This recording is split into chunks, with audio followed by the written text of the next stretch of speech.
kayong utang sa tulog? Nako, alam ba nyo yung yan? Yang utang sa tulog, magbubunga din ng insomnia yan. At yan ay maipapasa ninyo sa inyong saling lahi. Kaya hindi maganda yan. Ang tao lamang, sa lahat ng nilalang ng Panginoon, ang tao lamang ang nakakaiwas sa pagtulog. Humahanap ng paraan para hindi makatulog. May mga pinanunood para hindi makatulog, may mga iniinom para hindi makatulog, at may mga ginagawa para hindi makatulog.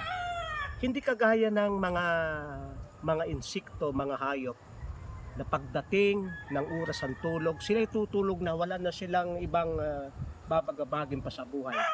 Dahil sila'y sumusunod sa schedule ng kanilang katawan.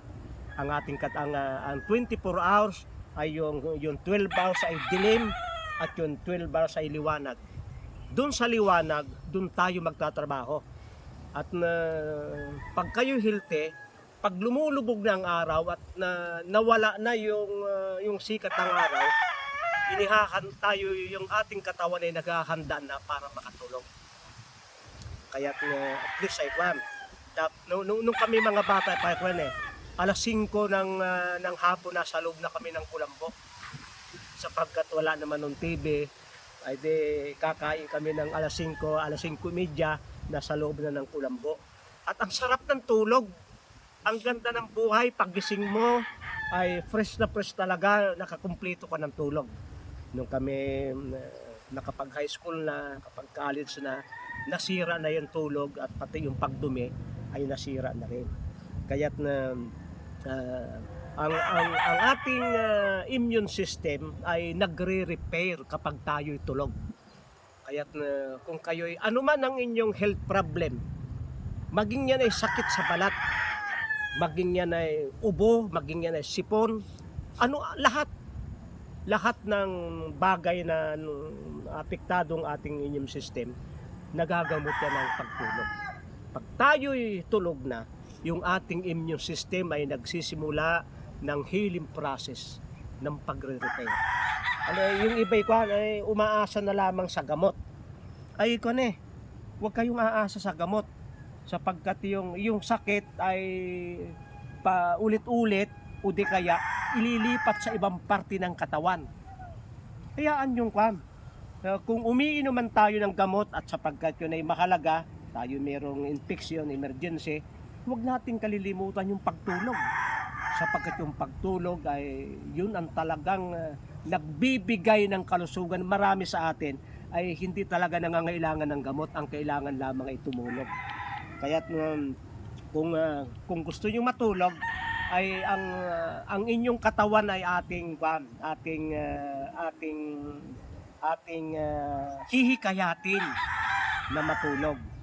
Yung iisipin natin ay paano tutulog maghapon, paano tutulog, anong kakainin para matulog, anong exercise para, hanggang hindi mo nakukurit yung pagtulog, gumawa ka ng paraan para ikaw ay makatulog na yun ang laging ilalagay mo sa iyong isip, sapagkat kung anong laging ilalagay mo sa iyong isip, yun ang mangyayari. Kaya sabihin mo, ako'y kahit anong mangyari, mamayang 8 o'clock ng gabi, ako'y tulog na, kahit anong mangyari. Bahala silang kung anong gawin nila dito sa loob ng bahay, basta ako'y pupunta sa aking room at ako'y tutulog. At pag ikay tutulog, sikapin mong wala kang mababanaag na kahit anong liwanag, kahit liwanag ng cellphone. Yung lahat ng magiging abala sa pagtulog ay huwag mong gagawin. Nag-ring yung cellphone, nakalimutan mong i-off, ay hindi ko sasagutin sapagkat ako'y tutulog. Umingay doon, hindi ako lalabas, hindi ko sasali sa kwentuhan sapagkat ako'y tutulog. At ang pagtulog talaga, nagmumula yan ng madaling araw, yan ang sabi ko sa inyo. Maglalakad-lakad kayo ng madaling araw, at habang kayo naglalakad, ang iniisip nyo ay pagtulog. Yung exercise at yung sikat ng araw ay mapapakinabangan mo yung paglubog ng araw. Kung ikaw ay nasikatan ng araw ngayon dahil ikay nag-exercise, mapapakinabangan mo yon paglubog ng araw, sapagkat ikay aantukin, sabi ni Haring Solomon, ang tao raw na pagod, kahit na maunti ang kain, ay masarap ang tulog. yung taong pagod. At alam nyo, ay may mga na nagpapa-induce ang pagtulog. Itong mint, ito'y nakakapag-relax ng ating isip, ng ating nerve. Kayo'y mag-cross nito at ilagay sa inyong unan. Natutuwa nung kami sumama ko sa pagmamassage ng mag-asawang Taiwanese. Sila'y nagdurog nito, inilagay sa face towel, at habang minamassage yung tao, nakatapal dito sa taas ang ilong yung face towel. Na amoy niya itong mint, o di kaya yung kalamansi. Kayo ay magdadala ng kalamansi, at pagkatapos ay gagayun ninyo at ninyong aamoy-amoyin. Ipisain pa nyo sa inyong ilong habang kayo'y nag-i-exercise. Dahil itong mga mababango ay ito'y nagpapakalma ng isip, nagtatanggal ang ating stress. Kaya't itong tarragon, yung salay, lahat ng mga mababango ay gamitin ninyo para kayo ay makatulog. Ang kunin niyo ay,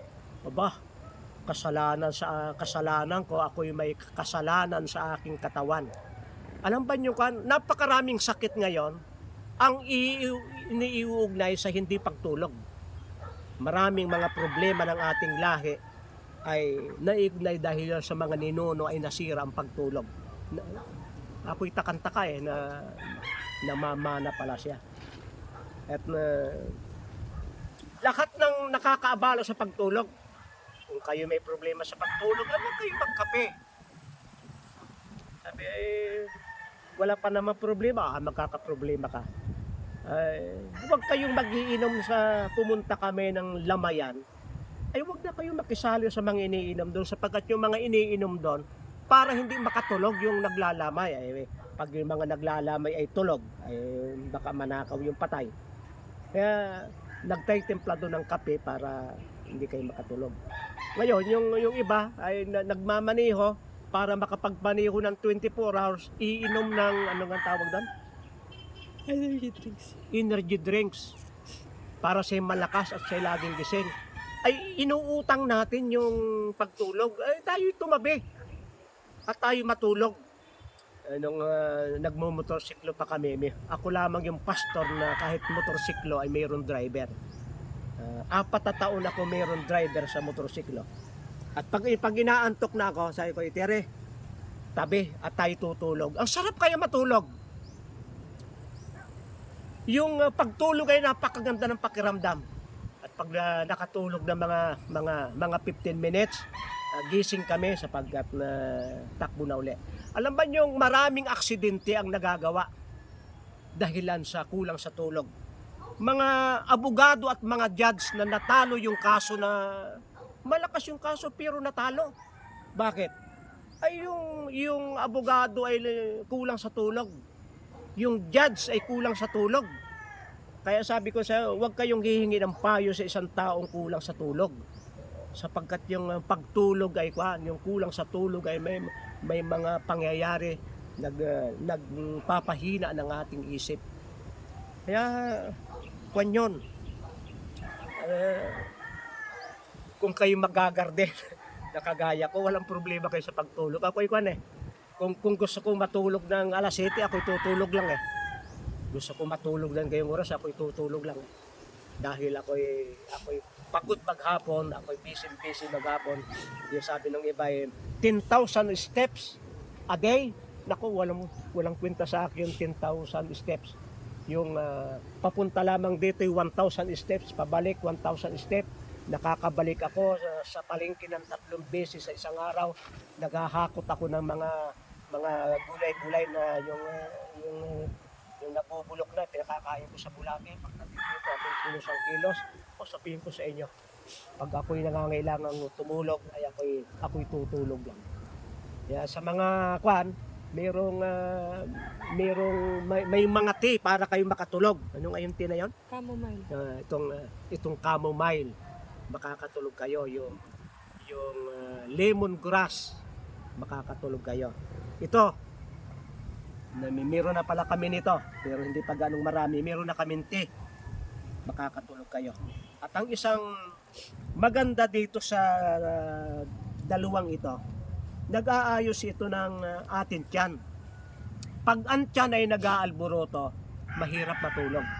Kaya kung gusto niyo na maging kalma ang isip, ikalma natin ang atin tiyan.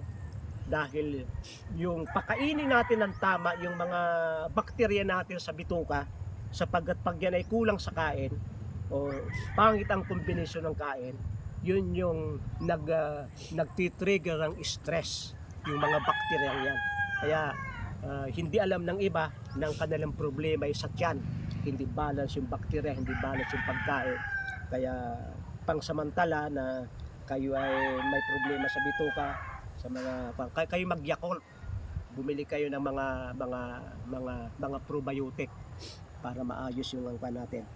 Okay, sana ay nakinabang kayo sa ating lecture sa pagtulog.